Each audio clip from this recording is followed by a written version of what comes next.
Facebook గురించి సరైన సమయంలో సరైన క్వెషన్ అయితే ఒకరు అడిగారు. ఏంటి అంటే ఫేస్‌బుక్‌లో ఎక్స్‌ట్రా బోనస్‌లో మనకి 50,000 రీచ్‌కి గనుక 2 పోస్ట్‌లు కంప్లీట్ అయిపోయినాయనుకోండి. మనకి $20 అని ఉంటది. ఒక్కొక్కరికి మనకి రీచ్ ఎక్కువగా ఉంటాయి. మనకి డాలర్స్ గూడా ఎక్కువగా ఉంటది గదా!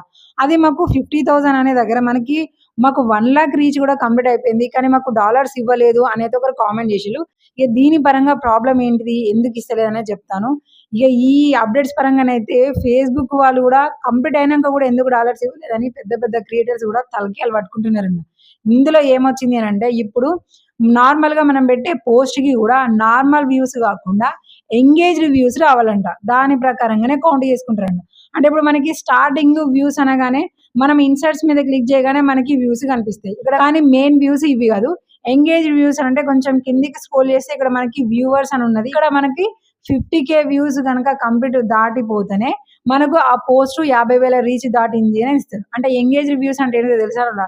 స్క్రోల్ చేసేటప్పుడు మన ఫోటో కనిపించిందనుకోండి, అది నార్మల్ వ్యూవేనంట. ఎవరైతే మన ఫోటో కనిపించిన తర్వాత క్లిక్ చేసి 5 సెకండ్స్ చూస్తారో, దాని తర్వాతయితే దాన్ని మనకి వ్యూస్‌గా కన్సిడర్ చేస్తారంట. అంటే 5 సెకండ్స్ కంపల్సరీగా చూడాలంట. అలా అయితేనే మనకు వ్యూగా కౌంట్ చేసి మనీ ఇస్తాము అని చెప్తున్నారు.